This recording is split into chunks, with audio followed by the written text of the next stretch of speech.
ദില്ലിയിൽ കൂട്ടബലാത്സംഗത്തിനിരയായ പെൺകുട്ടി സിംഗപ്പൂരിലെ mount Elizabeth ആശുപത്രിയിൽ മരിച്ചു. ഇന്ത്യൻ സമയം പുലർച്ചെ 2:15-നായിരുന്നു മരണം. തലച്ചോറിനേറ്റ ക്ഷതവും അണുബാധയുമാണ് മരണകാരണമെന്ന് ഡോക്ടർമാർ വ്യക്തമാക്കി. മൃതദേഹം ഇന്ന് രാത്രിയോടെ ദില്ലിയിലെത്തിക്കുമെന്ന് സിംഗപ്പൂരിലെ ഇന്ത്യൻ ഹൈക്കമ്മീഷണർ അറിയിച്ചു. മരണസമയത്ത് രക്ഷിതാക്കളും ആശുപത്രിയിലുണ്ടായിരുന്നു. ഏറ്റവും മെച്ചപ്പെട്ട ചികിത്സ തന്നെ പെൺകുട്ടിക്ക് നൽകിയെങ്കിലും ജീവൻ രക്ഷിക്കാനായില്ലെന്ന് മൗണ്ട് എലിസബത്ത് ആശുപത്രി സിഇഒ ഡോക്ടർ കെവിൻ ലോ പറഞ്ഞു. മൃതദേഹം നാട്ടിലെത്തിക്കുന്നതിനുള്ള നടപടികൾ പുരോഗമിക്കുകയാണെന്ന് സിംഗപ്പൂരിലെ ഇന്ത്യൻ ഹൈക്കമ്മീഷണർ ടി.വി. രാഘവൻ അറിയിച്ചു. The family members are yet to decide on what they are going to do in terms of the next step. The aircraft is expected later in the afternoon today. I expect it will be between 3 and 4 o'clock in the afternoon. പെൺകുട്ടി അവസാനമായി അമ്മയോടും സഹോദരനോടും പറഞ്ഞത് തനിക്ക് ജീവിക്കണമെന്നാണ്. പക്ഷേ വൈദ്യശാസ്ത്രത്തിന് അവളുടെ ആഗ്രഹം സാധിച്ചു കൊടുക്കാനായില്ല. ദില്ലിയിലെ സഫ്ദർജംഗ് ആശുപത്രിയിൽ 16-ന് അബോധാവസ്ഥയിൽ പ്രവേശിപ്പിക്കപ്പെട്ട പെൺകുട്ടി ജീവൻ നിലനിർത്താൻ ധീരമായി പോരാടി. ജീവൻ നിറഞ്ഞു നിൽക്കുന്ന യുവത്വത്തിന്റെ തുടുപ്പിൽ മരണത്തിന് കീഴടങ്ങാൻ അവൾക്ക് മനസ്സില്ലായിരുന്നു. 19-ന് നില അല്പം മെച്ചപ്പെട്ടപ്പോൾ അമ്മയും സഹോദരനും കാണാനെത്തി. എനിക്ക് ജീവിക്കണമെന്ന് അവൾ അമ്മയോടും സഹോദരനോടും പറഞ്ഞു. പെൺകുട്ടി ബോധവതിയായിരുന്നപ്പോൾ അസാമാന്യമായ ധൈര്യത്തോടെ ഡോക്ടർമാരോടും ബന്ധുക്കളോടും സംസാരിച്ചു. 2 തവണ മജിസ്ട്രേറ്റിന് മൊഴിയും നൽകി. ആക്രമണ സമയത്ത് കൂടെയുണ്ടായിരുന്ന സുഹൃത്തിനെക്കുറിച്ചും ചോദിച്ച പെൺകുട്ടി തന്നെ ഈ അവസ്ഥയിലാക്കിയവർ പിടിയിലായോ എന്നും അന്വേഷിച്ചിരുന്നു. ഏറെ സ്വപ്നങ്ങളുണ്ടായിരുന്നു പെൺകുട്ടിക്കെന്ന് ശുശ്രൂഷിച്ച നഴ്സുമാരിൽ ചിലർ പറഞ്ഞു. കാഴ്ചകൾ കണ്ട് നിർവികാരരായി മാത്രം തുടരുന്ന ഒരു വലിയ സമൂഹത്തിന് പ്രതികരണശേഷി ഉണ്ടാകണമെന്ന് മനസ്സിലാക്കി കൊടുത്ത പെൺകുട്ടി മരണത്തിലൂടെ കുറെ ചോദ്യങ്ങൾ ബാക്കിയാക്കി. പ്രതികൾക്ക് അർഹിക്കുന്ന ശിക്ഷ നൽകി ഇനി ഉത്തരവാദിത്വം നിറവേറ്റേണ്ടത് അധികാരികളാണ്. ഡോക്ടർമാരുടെ വലിയ സംഘമാണ് ദില്ലിയിലും സിംഗപ്പൂരിലുമായി പെൺകുട്ടിയുടെ ജീവൻ രക്ഷിക്കാനായി പരിശ്രമിച്ചത്. രാജ്യം പ്രാർത്ഥനയോടെ കാത്തിരുന്നു. പക്ഷേ സമൂഹ മനസാക്ഷിയെ തീരാ ദുഃഖത്തിലാഴ്ത്തി 23 വയസ്സുകാരി വിട പറഞ്ഞു. ദില്ലിയിലെ സഫ്ദർജംഗ് ആശുപത്രിയിൽ നിന്നും ക്യാമറമാൻ PN ഉണ്ണികൃഷ്ണനോടൊപ്പം PR സുനിൽ, ഏഷ്യാനെറ്റ് ന്യൂസ്. ദില്ലി കൂട്ടബലാത്സംഗം നടന്നത് കഴിഞ്ഞ 16-ന് രാത്രിയായിരുന്നു. വസന്ത് വിഹാർ മേഖലയിൽ സുഹൃത്തിനൊപ്പം യാത്ര ചെയ്യുന്നതിനിടെയാണ് പാരാമെഡിക്കൽ വിദ്യാർത്ഥിനി ആക്രമിക്കപ്പെടുന്നത്. സിനിമ കഴിഞ്ഞ് രാത്രി 11-ന് താമസ സ്ഥലത്തേക്ക് സ്വകാര്യ ബസ്സിൽ മടങ്ങുകയായിരുന്നു ഇവർ.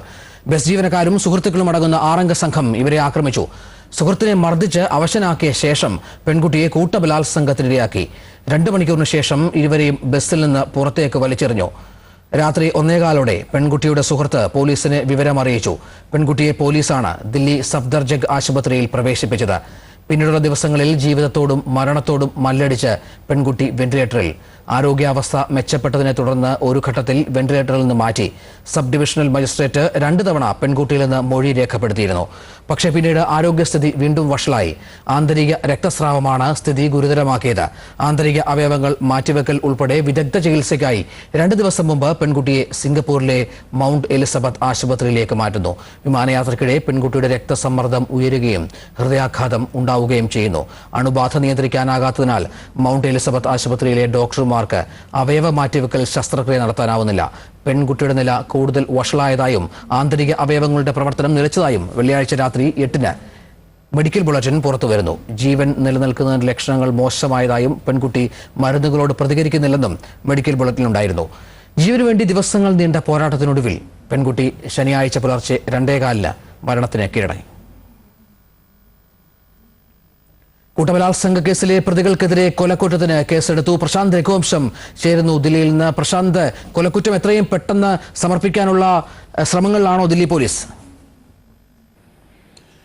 രഞ്ജിത്ത്, ഈ കേസിൽ എത്രയും പെട്ടെന്ന് നടപടികൾ പൂർത്തിയാക്കാനുള്ള തീരുമാനത്തിലാണ് ദില്ലി പോലീസ്. കാരണം ശക്തമായ പ്രതിഷേധമാണ് ദില്ലിയിലെങ്ങും ആഞ്ഞടിക്കുന്നത്. ഇത് തണുപ്പിക്കാൻ ഈ കേസിൽ ശക്തമായ നടപടികൾ ഉണ്ടായേ മതിയാവൂ എന്ന് പോലീസിനറിയാം.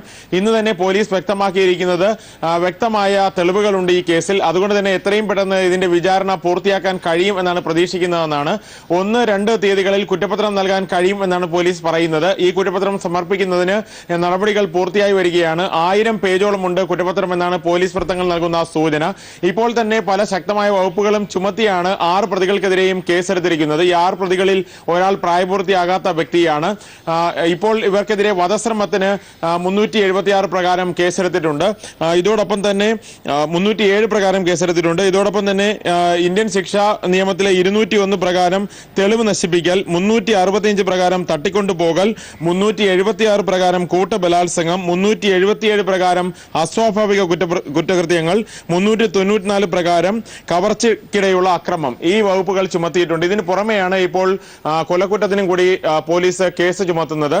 മുതിർന്ന അഭിഭാഷകൻ രാംജിത് മലാനി ഉൾപ്പെടെയുള്ളവർ ഇപ്പോൾ വ്യക്തമാക്കുന്നത് 2 മാസത്തിനകമെങ്കിലും ഇതിന്റെ വിചാരണ പൂർത്തിയാക്കി പ്രതികൾക്കുള്ള ശിക്ഷ പ്രഖ്യാപിക്കണം. എങ്കിൽ മാത്രമേ ക്രിമിനൽ ജസ്റ്റിസ് സംവിധാനത്തിൽ ജനങ്ങൾക്കുള്ള വിശ്വാസം വർദ്ധിക്കൂ എന്നാണ്. ഇതിനുള്ള നടപടിക്രമങ്ങളുമായി മുന്നോട്ട് പോകുമെന്നാണ് ദില്ലി പോലീസ് ഇപ്പോൾ നൽകുന്ന ഉറപ്പ്. രഞ്ജിത്ത്. ശരി പ്രശാന്ത്, പെൺകുട്ടിയുടെ മരണവാർത്ത അറിഞ്ഞ് രാവിലെ മുതൽ ജന്തർ മന്ദറിൽ പ്രതിഷേധവുമായി ജനങ്ങളെത്തിയിരുന്നു. ജന്തർ മന്ദറിൽ ജനങ്ങളെ അഭിസംബോധന ചെയ്യാനെത്തിയ മുഖ്യമന്ത്രി ഷീലാ ദീക്ഷിതിനെ പ്രതിഷേധക്കാർ തടഞ്ഞു. രാംലീല മൈതാനത്തും പ്രതിഷേധക്കാരെത്തി. ജന്തർ മന്ദറിൽ നിന്ന് അഖില ചേരുന്നു. അഖില, ഷീലാ ദീക്ഷിത് എപ്പോഴാണ് സ്ഥലത്തെത്തിയത്? എന്തായിരുന്നു അപ്പോൾ ഉണ്ടായ സംഭവങ്ങൾ?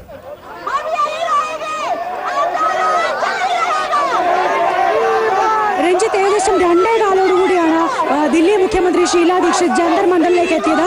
ഈ ജന്തർ മന്ദറിലെ അങ്ങേ ആവശ്യത്തുള്ള റോഡിലാണ് ഷീലാ ദീക്ഷിത് എത്താൻ ശ്രമിച്ചത്. നേരത്തെ ഈ പ്രതിഷേധക്കാർക്ക് ഇന്ത്യ ഗേറ്റ് തുറന്നു കൊടുക്കണമെന്നും അവരെ അവിടെ പ്രതിഷേധിക്കാൻ അനുവദിക്കണമെന്നും ഷീലാ ദീക്ഷിത് കേന്ദ്ര ആഭ്യന്തര മന്ത്രാലയത്തോട് ആവശ്യപ്പെട്ടിരുന്നു. ഇത്തരത്തിൽ പ്രതിഷേധക്കാരുടെ അനുകൂലമായ ഒരു നിലപാടെടുത്ത ശേഷമാണ് ഇവിടെ കടുത്ത പ്രതിഷേധം നടക്കുന്ന ജന്തർ മന്ദറിൽ ദില്ലി മുഖ്യമന്ത്രി വന്നത്. എന്നാൽ സമരക്കാർ എല്ലാവരും എഴുന്നേറ്റ് ഈ മുഖ്യമന്ത്രി ഇവിടുന്ന് തിരിച്ചു പോകണമെന്ന മുദ്രാവാക്യം വിളിച്ചുകൊണ്ട് അവർക്ക് നേരെ ആഞ്ഞടുത്തു. ഇതേ തുടർന്ന് പോലീസ് അവർക്ക് ചുറ്റും സംരക്ഷണ വലയം തീർക്കുകയും പെട്ടെന്ന് തന്നെ ഷീലാ ദീക്ഷിത് ഇവിടുന്ന് മടങ്ങിപ്പോവുകയായിരുന്നു. ഈ അധികാരികൾക്ക് നേരെ ആളുകൾക്കുള്ള ഒരു മനോഭാവം തന്നെയാണ് ഇതിൽ നിന്ന് വ്യക്തമാകുന്നത്. ഷീലാ ദീക്ഷിതിന് ഒരു മിനിറ്റ് പോലും ഇവിടെ നിൽക്കാൻ ഈ പ്രതിഷേധക്കാർ അനുവദിച്ചില്ല. അവരെ ഇവിടുന്ന് ഓടിച്ചു വിടുകയായിരുന്നു എന്ന് തന്നെ വേണം പറയാൻ. പോലീസ് കർശന വലയം തീർത്തിട്ടും ആളുകൾ പ്രതിഷേധിച്ചുകൊണ്ട് ഇവിടെ അവരുടെ മുന്നിൽ തന്നെ നിന്നതുകൊണ്ടാണ് അവർ പെട്ടെന്ന് വന്ന കാറിൽ പെട്ടെന്ന് തന്നെ മടങ്ങിപ്പോയത്. നേരത്തെ ഇന്ത്യ ഗേറ്റ് പരിസരം പ്രതിഷേധക്കാർക്ക് വേണ്ടി തുറന്നു കൊടുക്കണമെന്ന് ഷീലാ ദീക്ഷിത് ആവശ്യപ്പെട്ടിരുന്നു. എന്നാൽ ഇത് സംബന്ധിച്ച് അനുഭാവപൂർവമായ ഒരു നിലപാട് കേന്ദ്ര ആഭ്യന്തര മന്ത്രാലയം സ്വീകരിച്ചിട്ടില്ല.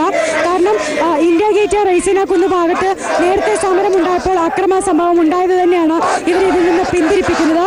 റിപ്പബ്ലിക് ദിന പരേഡിന് വേണ്ടിയിട്ടുള്ള ഒരുക്കങ്ങൾ അവിടെ നടന്നുകൊണ്ടിരിക്കുകയാണ്. ആദ്യം നടത്തിയ ഒരുക്കങ്ങളൊക്കെ സമരത്തെ തുടർന്ന് സമരക്കാർ നശിപ്പിച്ചിരുന്നു. അതിനുശേഷം വീണ്ടും അവിടെ പണികൾ നടക്കുന്നുണ്ട്. അതുകൊണ്ട് തന്നെ അതിനെ തടസ്സപ്പെടുത്താതിരിക്കാൻ ആ പ്രദേശം അടച്ചു തന്നെ കിടക്കുകയാണ്. രാവിലെ മുതൽ തന്നെ ഇന്ത്യ ഗേറ്റിൽ നിന്ന് രാഷ്ട്രപതി ഭവനിലേക്ക് പോകുന്ന രാജ്പഥ്, വിജയ് ചൗക്ക് തുടങ്ങിയ മേഖലകൾ അടഞ്ഞു കിടക്കുകയാണ്. രാജ്പഥിലേക്ക് വരുന്ന പ്രധാന റോഡുകളെല്ലാം അടച്ചിരിക്കുകയാണ്. അതുകൊണ്ട് തന്നെ മറ്റു റോഡുകളിലെല്ലാം വൻ ഗതാഗത കുരുക്കാണ്. ശക്തമായ പ്രതിഷേധം തന്നെയാണ് ജന്തർ മന്ദർ, രാംലീല മൈതാനി എന്നിവിടങ്ങളിൽ നടക്കുന്നത്. ഒപ്പം ജവഹർലാൽ നെഹ്റു സർവകലാശാലയിൽ നിന്നുള്ള വിദ്യാർത്ഥികൾ തെക്കൻ ദില്ലിയിലെ മുനീർക്കയിൽ ശക്തമായ പ്രതിഷേധ പ്രകടനം നടത്തിക്കൊണ്ടിരിക്കുന്നുണ്ട്. ഇവിടേക്കും ആളുകൾ വീണ്ടും വീണ്ടും എത്തിക്കൊണ്ടിരിക്കുന്ന ഒരു കാഴ്ചയാണ് കാണാൻ കഴിയുന്നത്. ആളുകളുടെ എണ്ണം കൂടിക്കൊണ്ടിരിക്കുന്നതേ ഉള്ളൂ. രഞ്ജിത്ത്, ഇത്രയും നടപടികളൊക്കെ സർക്കാർ പ്രഖ്യാപിച്ചിട്ടും അതിനൊന്നും ഒരു വിശ്വാസവുമില്ലെന്നാണ് ഈ ആളുകളുടെ പ്രതിഷേധം സൂചിപ്പിക്കുന്നത്. രഞ്ജിത്ത്. ശരി അഖില പ്രേമേന്ദ്രൻ. ജന്തർ മന്ദറിലെത്തിയ മുഖ്യമന്ത്രി ഷീലാ ദീക്ഷിതിനെ പ്രതിഷേധക്കാർ തടഞ്ഞു. ദൃശ്യങ്ങളാണ് കാണുന്നത്. വിശദാംശങ്ങൾ നൽകിയത് അഖില പ്രേമേന്ദ്രൻ. സംഘിത താൽപര്യങ്ങളും അജണ്ടയും മാറ്റിവെച്ച് എല്ലാവരും ഒറ്റക്കെട്ടായി നിൽക്കേണ്ട സമയമാണിതെന്ന് പ്രധാനമന്ത്രി മൻമോഹൻ സിംഗ് പറഞ്ഞു. ജനകീയ വികാരം മനസ്സിലാക്കി നടപടികളുണ്ടാകുമെന്ന് പ്രധാനമന്ത്രി ഉറപ്പു നൽകി. നാണക്കേടിന്റെയും വിഷാദത്തിന്റെയും ദിവസമാണിതെന്ന് ദില്ലി മുഖ്യമന്ത്രി ഷീലാ ദീക്ഷിത് പ്രതികരിച്ചു. രാജ്യത്തിന്റെ ധൈര്യശാലിയായ മകളെന്ന് രാഷ്ട്രപതിയും അനുസ്മരിച്ചു. കൂട്ടബലാത്സംഗത്തിനിരയായി മരിച്ച പെൺകുട്ടിക്ക് രാഷ്ട്രപതി പ്രണബ് മുഖർജി, പ്രധാനമന്ത്രി മൻമോഹൻ സിംഗ് എന്നിവർ അനുശോചനം രേഖപ്പെടുത്തി. യഥാർത്ഥ ഹീറോയാണ് പെൺകുട്ടിയെന്ന് രാഷ്ട്രപതി പറഞ്ഞു. ജനങ്ങൾ സംയമനം പാലിക്കണമെന്നും പ്രണബ് മുഖർജി അഭ്യർത്ഥിച്ചു. സങ്കുചിത താൽപര്യങ്ങൾ മാറ്റിവെച്ച് രാജ്യം ഒറ്റക്കെട്ടായി നിൽക്കേണ്ട സമയമാണിതെന്ന് പ്രധാനമന്ത്രി മൻമോഹൻ സിംഗ് പറഞ്ഞു.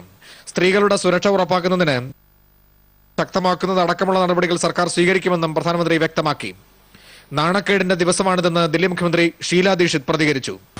It is a shameful moment for me, just not as a chief minister, but also as a citizen of this great city.